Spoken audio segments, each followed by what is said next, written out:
नमस्कार, Indian TV 24 के खास कार्यक्रम खास लम्हे में आपका स्वागत है। मैं हूं आपके साथ दीपक तिवारी। खास लम्हे में हमारी मुलाकात एक खास मेहमान के साथ होती है, जिनके साथ हमारी खास बातचीत होती है।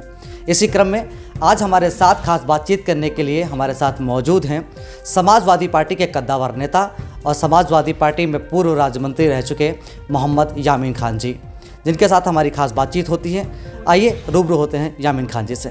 सर, आपका सबसे पहले बहुत बहुत स्वागत है इंडियन टीवी 24 में। बहुत बहुत शुक्रिया आपका। सर, वर्तमान हालातों के मद्देनज़र जो है बातों का सिलसिला शुरू करते हैं। बात यहाँ से उठाता हूँ सर कि जिस तरीके से अगर देखा जाए तो जिस समय कोरोना जैसा घातक संक्रमण ने भारत के अंदर दस्तक दी, उस दौरान जब संख्या सैकड़ों में थी, उस दौरान देशव्यापी लॉकडाउन इस तरीके से लगाया गया कि सड़कों पर सिर्फ धूल और पुलिस के सायरन के अलावा कुछ भी नहीं सुनाई दे रहा था।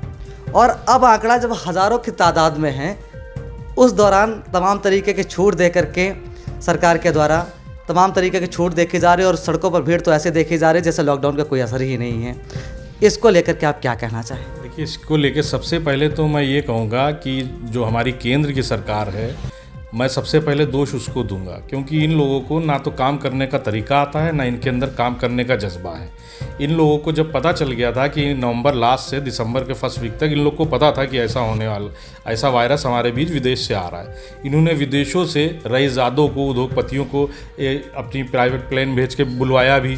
तो इनको ये करना था कि ये कोरोना बीमारी ये हमारी विदेशों की बीमारी थी, विदेशों से लाई हुई थी, चाइना, वुहान, अमेरिका, इटली वगैरह यहाँ से आने वाली थी। तो इनको ये करना था सिर्फ अपने जो एयरपोर्ट हैं उनमें अच्छा जो मेडिकल का एक कैंप बिठाना था, वहाँ चेकिंग कराते। अगर उसमें कोई पाया जाता तो उसको क्वारंटाइन करके उसका इलाज कराते, वहीं रोकते।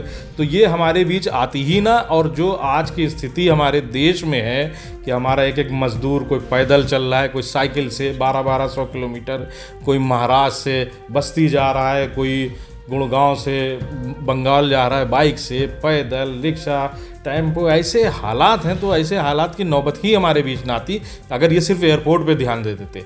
लेकिन इनको मध्य प्रदेश में अपनी सरकार बनानी थी, इनको अमेरिका के राष्ट्रपति जो ट्रम्प थे उनकी ये मीटिंग अटेंड करनी थी, विदेशियों को बुलाना था। उस वजह से इन्होंने पूरा हमारे देश में जो महामारी आज जो त्राही हुई है, इस सब के लिए मैं केंद्र सरकार को दोषी ठहराता हूँ। ये सब उन्हीं की गलती है। सर, बात तो जैसा कि आपके द्वारा कहा गया कि तमाम शहरों से लोग पैदल चले हैं, तो बिल्कुल सर, जिस तरीके से कि तस्वीरें सामने आई हैं कि लोगों के तलवे फट गए हैं, हज़ारों किलोमीटर की पैदल यात्रा की है। एक तस्वीर और भी आई थी जिसमें एक गर्भवती महिला लगभग तकरीबन 500 किलोमीटर चली और इसके बाद उसने अपने बच्चे को जन्म दिया और बच्चे को जन्म देने के ठीक बाद उसने 140 किलोमीटर की दूरी तय करी। इस तरीके के मार्मिक तस्वीरें सामने निकल करके आई हैं। सरकार ने किसी तरीके का इस पर लेकर के संज्ञान नहीं लिया, इस मामलों को लेकर के। तो इस बारे में क्या कहना चाहेंगे आप सरकार को? सरकार को ना काम करना आता, अभी हमने जैसे कहा, और संज्ञान को ना संज्ञान लेती है सरकार और ना लेना चाहती है, क्योंकि ये सिर्फ चंद उद्योगपतियों की सरकार है।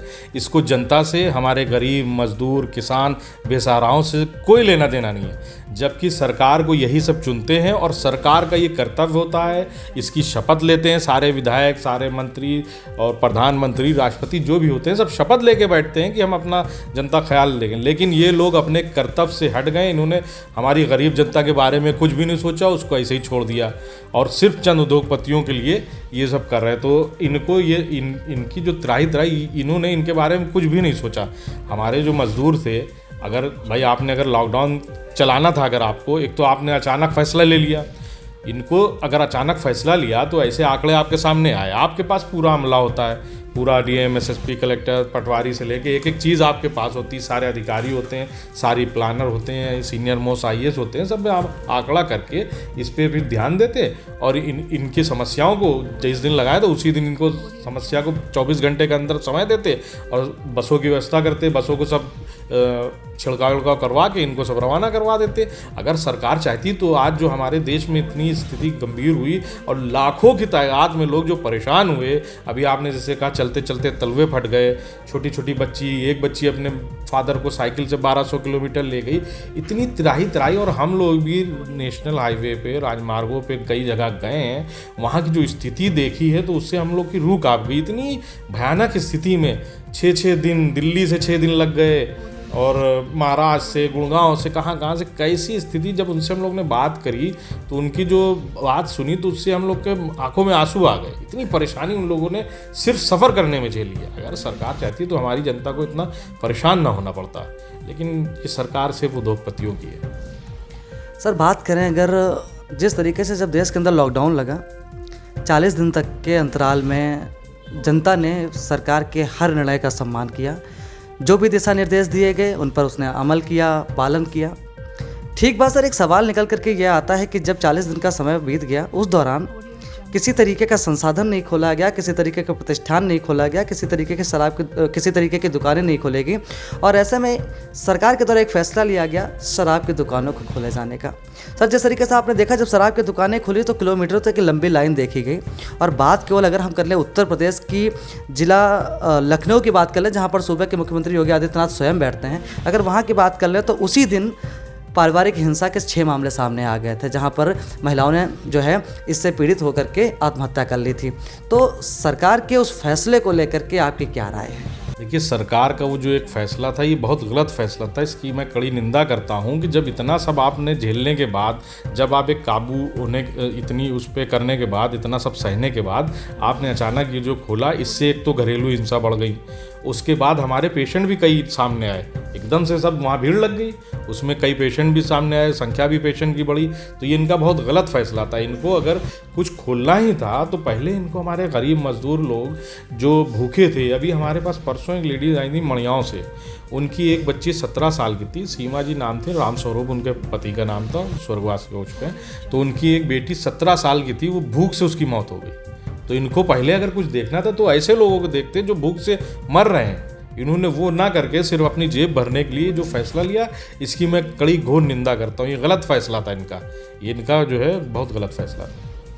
सर इन तमाम बातों के बीच एक बात तो आपसे जानना चाहूँगा कि जब देश के अंदर कोरोना ने दस्तक दी, उससे पूर्व एक जब सीए और एनआरसी का मसला चल रहा था देश के अंदर सर, तो उस दौरान आपकी गिरफ्तारी हुई थी और आपको लेकर के फिर जब मामले ने तूल पकड़ा था तो पुलिस के ऊपर कई गंभीर आरोप लगे थे। क्या मामला था सर वो पूरा? देखिए, पुलिस तो इस टाइम बेलगाम है, और पुलिस इतना बेलगाम थी, पुलिस जिसको चाहती थी उसको बगैर किसी जुर्म के पकड़ सकती थी।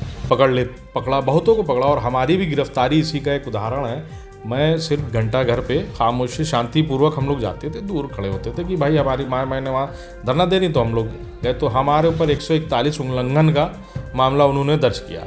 उसके बाद हमारी 1 हफ्ते बाद उन लोगों ने गिरफ्तारी की। तो गिरफ्तारी के वक्त हमारे ऊपर 1 मुकदमा था रात में जिस टाइम पकड़ा। उसके बाद सुबह हमारे ऊपर फर्जी 4 मुकदमे पता चला, सब में 7 क्रिमिनल एक्ट चारों में वो हुआ। उसके बाद कई थानों से उनकी प्लानिंग थी, कई थानों से उन्होंने हमें नामजद जो है बनाने की कोशिश की, अज्ञात में खोलने की कोशिश की। लेकिन कुछ हमारे जज साहब और हमारे जो वकील भाई ने जो साथ दिया, उसकी वजह से हम लोगों की ज़मानत भी हो गई। क्योंकि हमारे जज साहब से जब हमारे वकील साहबा लोगों ने जब बहस की और सब बातें रखी, तो उन्होंने उसको समझा और पुलिस को दोषी ठहरा और हमारी ज़मानत भी मिल गई। तो पुलिस तो बेलगाम है, पुलिस जिसको चाहे जब चाहे। और आज की डेट में मैं आपसे बताना चाह रहा हूँ कि कुछ पुलिस वाले ऐसे हैं जो इस लॉकडाउन में वो धंधा भी कर रहे हैं। दुकानें खुलने से लेके हर चीज़, दुकान खुलना या टाइमिंग, जितने दुकानदारों से सब अवैध वसूली चल रही है। और जैसे जो लोग अज्ञात हैं, अब भी उसमें पैसे का लेन देन चल रहा है कि भाई तुम्हें इसमें फंसा देंगे, नहीं, ये माहौल चल रहा है, बहुत ख़राब माहौल है इसका। सर मैं जानना चाहता हूँ कि जिस तरीके से आपने सरकार पर निशाना साधा है, सरकार को लेकर के उसकी नाकामी को दर्शाते हुए आपने बातचीत की है, बात कर लें आगामी विधानसभा चुनाव की, तो सर क्या कयास लगाए जा रहे हैं कि क्या सपा दोहराएगी अपने आप को, फिर उत्तर प्रदेश में काबिज होगी आकर के, या फिर क्या कयास लगाए जा रहे हैं कि क्या है? देखिए, माननीय राष्ट्रीय अध्यक्ष हमारे जो श्री अखिलेश यादव जी हैं, जो उनके काम जो उन्होंने 2012 से 17 के बीच किए, उन्होंने उत्तर प्रदेश में विकास की गंगा बहा दी। और यकीनन अगर एक बार और वो पलट के आ जाते तो पूरा नक्शा ही बदल जाता। आप चाहे रिवर फ्रंट से लेके देखिए, हमारे राष्ट्रीय अध्यक्ष जी विदेश से पढ़े हुए हैं, उनके अंदर जज्बा है, जोश है, काम करने की क्षमता है। वो गरीबी से चल के आए हैं, वो दुख दर्द जनता का जानते हैं, उसी हिसाब से वो काम करते हैं। अब आपने देखिए आगरा एक्सप्रेस वे उन्होंने कितने कम समय में बनवाया, 23 महीने मात्र जो है 320 किलोमीटर इतना शानदार एक्सप्रेसवे तैयार किया। उसके बाद उनकी प्लानिंग थी कि वहाँ पे मंडी आएगी, पेट्रोल पंप, रेस्टोरेंट वगैरह, उसको अच्छे से डेवलप करना था। अगर वो सरकार रिपीट करे, इस टाइम विदेशी लुक में वो पूरा क्षेत्र 320 किलोमीटर है वो पूरा विदेशी लुक में आता है। और आप रिवर फ्रंट देखिए, वहाँ पे हमारे कई लोग जो बाहर से मेहमान आए, वहीं रेनेसा वगैरह रुके, उनसे जब बात हुई तो उन्होंने कहा ये जो ब्रिज की लाइटिंग है ये सेम इंग्लैंड की तरह है, मतलब बिल्कुल जैसे इंग्लैंड का ब्रिज है वैसी लाइटिंग है। तो आप उनके जो काम थे, जो प्लानिंग थी, और जितनी रोडें, सड़कें, पूरे उत्तर प्रदेश में गड्ढा मुक्त जो कुछ भी काम हुआ है वो सिर्फ समाजवादी पार्टी के समय में हुआ है। और जनता हमारे कामों को देख रही है, उसकी सराहना कर रही है, जनता इनको भी देख रही है। और जनता ने समझ लिया इनके पास ना काम करने की क्षमता है, ना यह काम करना चाहते हैं, और बस इनके पास एक ही फंडा है डिवाइड एंड रूल का, वही ये फिर करेंगे। लेकिन जनता आपकी इनके दांव पेच में नहीं आएगी, क्योंकि इसका मतलब विश्वास रखते हैं कि सपा अपने आप को जी पूरा विश्वास है और जनता पे भी और सब पे कि समाजवादी पार्टी दोबारा सत्ता में आएगी।